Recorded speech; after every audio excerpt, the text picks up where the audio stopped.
udah menjadi Ketua Umum PSI. Semoga amanah dan bisa bekerja dengan baik sebagai Ketua Umum. Selamat ya Mas Kaisang. Itu. Soal manuver keluarga Pak Jokowi seperti apa? Manuver apa? Anggapan, karena kan Pak Jokowi membangun dinasti politik PDIP ini Mbak. Sedangkan Kaisang di PSI. Jadi dianggap ada Siapa yang nganggap? Saya enggak, biasa aja. Maka tadi saya bilang selamat kepada Mas Kaisang. Udah menjadi Ketua Umum. Peluang PDIP terbuka nggak jika Mas Kaisang mendukung Mas Ganjar? Gimana? Kalau PSI di bawah Mas Kaisang mendukung Mas Ganjar? Lah, kan saya selalu mengatakan bahwa PDI Perjuangan terbuka, kami akan selalu bersilaturahmi. Namun memang semua partai itu mempunyai strateginya masing-masing dalam merangkul atau kemudian memenangkan capresnya. Jadi ayo Mas Kaisang ikut PDI Perjuangan aja yuk. PDIP ini kan jangkar sejarah tuh, di dalamnya ada Soekarnoisme itu. Kita lihat bagaimana partai-partai lama itu di LDP, Liberal Democratic Party di Jepang itu tumbuh dengan akar yang kuat. Itu partai-partai yang basisnya sosialistis juga di Eropa itu nggak pernah lumpuh, itu kendati dunia kapitalis menggempur, tetap mereka bertahan.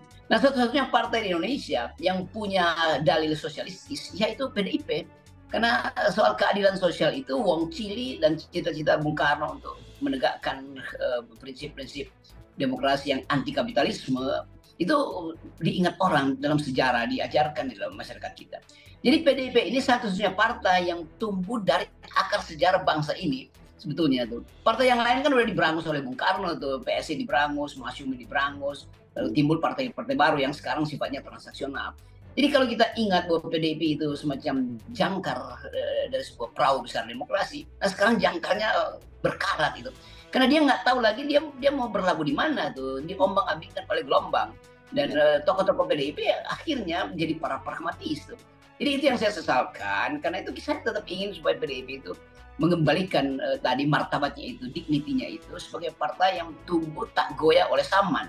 Walaupun kita tahu pikiran Bung Karno makin lama makin tidak setara lagi dengan perkembangan zaman. Tetapi kita bisa melakukan pembaharuan ide-ide Bung Karno dikaitkan dengan soal lingkungan, soal perkembangan teknologi, soal yang masih relevan, ketegangan para superpower. Jadi sayang sekali PDIP kehilangan diskursus tentang ide-ide Bung Karno, tetapi terlibat dalam diskursus dangkal tentang calon presiden, tentang siapa yang bisa nambahin kapasitas Ganjar, tentang apakah Jokowi masih mau membantu PDIP. Ngapain? Nah, Jokowi sendiri nggak ngerti tentang Soekarnoisme, ngapain masih minta tolong Jokowi? Kan ini hal-hal yang menurut saya absurd tuh, sebagai partai yang didirikan demi sejarah, demi menegakkan sejarah, akhirnya jadi partai yang sifatnya nyalok, itu bukan nyalon tapi nyalok gitu. Kan orang anggap kok PDIP jadi semacam himpunan para calok ya. Kita mau kritik itu karena kita ingin PDIP tumbuhkan kembali integritas partaimu seperti ketika berhadapan dengan Orde Baru. Jadi itu yang hilang sebetulnya tuh. Saya nggak tahu itu hilangnya di tingkat Ibu Mega atau di tingkat sekjen atau di tingkat kader-kadernya yang tidak di-brief lagi dengan ethics atau kekuatan IT dari Bung Karno. Anggap bahwa ada istilah intellectual fatigue gitu, kelelahan intelektual untuk memikirkan sesuatu yang abstrak, sesuatu yang visioner, memang perlu energi intelektual. Nah itu yang hilang tuh, itu yang fatigue-nya ya, kelelahan intelektual. Kalau sekedar kelelahan politik ya bisa diatasi dengan pragmatisme. Tapi PDIP mengalami dua hal itu sekaligus, kelelahan politik dan kelelahan intelektual. Sehingga kita nggak ngerti lagi ini PDIP partai apa sebetulnya, historical standingnya apa, ideological standingnya apa, nggak ada. Selain ingin transaksi. Jadi kita tidak lagi menangkap satu partai yang simbolnya adalah Megawati yang kekeh. Akhirnya Mbak Puan juga tiba pada semacam kondisi awal menjadi seorang pragmatis. Demi apa? Demi kuantitatif. Padahal PDIP udah punya kuantitatifnya, itu 25%. Kan? Jadi dia nggak ada problem lagi kan. Jadi kalau kita lihat bagaimana Puan atau Ibu Mega atau PDIP sekeluruhan, apalagi Hasto itu mengemis pada Jokowi. Kan mestinya Jokowi udah dipecat sebagai kader supaya selesai problemnya, karena dianggap dia nggak patuh pada partai. Yang pertama, yang kedua, tak ada satupun ide Bung Karno yang diloloskan oleh Jokowi kan. Semua kebijakan ekonomi Jokowi adalah bertentangan dengan prinsip kemandirian, berdikarinya Bung Karno tuh. Dalam bidang apa aja tuh tetap paradigma paradigma Bung Karno tidak terlihat di dalam strategi perekonomian Pak Jokowi kan.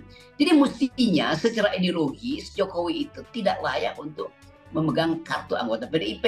Lebih layak saya sebetulnya karena saya paham tentang Bung Karno dan ide-ide sosialistis, koperasi segala macam itu tetap ada di dalam cara kita bahas di FNN. Jadi sebetulnya kalau kita lihat kenapa Ibu Mega akhir-akhir ini tidak muncul, ya mungkin Ibu Mega terlalu panjang tapa beratanya sehingga belum dapat wangsit atau belum dapat semacam wisdom untuk memutuskan. Tetapi percakapan internal PDIP menunjukkan bahwa di dalam partainya ada krisis besar. Satu, krisis identitas sebagai partai, yaitu berideologinya apa sebetulnya. Yang kedua, ketakutan akan dikalahkan dalam putaran pertama. Jadi psikologi itu muncul terus di antara tokoh PDIP. Ngapain takut atau ngapain lemah secara ideologis? Itu kan partai yang udah punya captive market 20-25% kan. Jadi nggak jelas tuh. Kalau begitu kita mesti anggap bahwa memang kaderisasi gagal di PDIP. Ada sesuatu yang secara moral atau lagi secara politis lebih kuat Pak Jokowi dong daripada Ibu Mega. Lu bukannya Jokowi itu diusung, diasuh, diasah dan diasih oleh Ibu Mega. Jadi kalau asuh itu udah nggak ada, jadi diberhentikan sebagai anak ideologis yang memang sebetulnya nggak terlihat bahwa Jokowi anak ideologis dari PDIP. Diberhentikan sebagai petugas partai karena dia tidak bertugas untuk menyelenggarakan prinsip-prinsip sosialistis atau demokrasi yang radikal dari PDIP kan. Jadi sebetulnya nggak ada alasan PDIP takut untuk memecat Pak Jokowi, dan kalau dipecat itu pasti publik akan menggelorakan kembali PDIP. PDIP memang taat pada integritas. Pak Jokowi berkhianat karena keluarganya yang harusnya itu pro pada PDIP ternyata lebih memilih PSI, itu satu poin. Dan yang kedua adalah seluruh cerita tentang pembangunan ekonomi yang isinya adalah korupsi itu membebani prinsip-prinsip sosialisme, keadilan sosial yang diajarkan Bung Karno. Yang ketiga, berdiri di atas kaki sendiri, berdikari, satu sistem ekonomi yang dibayangkan oleh Bung Karno itu tidak terjadi. Karena Presiden Jokowi berdiri berdasarkan topangan modal asing Cina terutama. Kan itu intinya kan. Ya. Jadi kalau itu diucapkan PDIP dan hari ini misalnya dia ucapkan, besok elektabilitas PDIP bisa nyentuh 40% tuh. Dan saya yakin itu. Tapi itu kan takut diambil oleh PDIP. Kalau begitu, Jokowi pegang beberapa kartu yang disembunyikan dari mata publik dong tentang hal-hal yang mungkin mendebarkan apa yang terjadi di partai itu. Kenapa? Karena Jokowi sendiri bilang dia punya informasi lebih lengkap dari ketua partai. Iya. Nah, intelijen bermain di situ kan. Itu udah menunjukkan bahwa Jokowi kasih sinyal bahwa jangan macam-macam dah, gue lebih tahu. Karena laporan intelijen datang di kantong Jokowi lebih cepat daripada tiba di meja rapat Hasto atau Ibu Mega.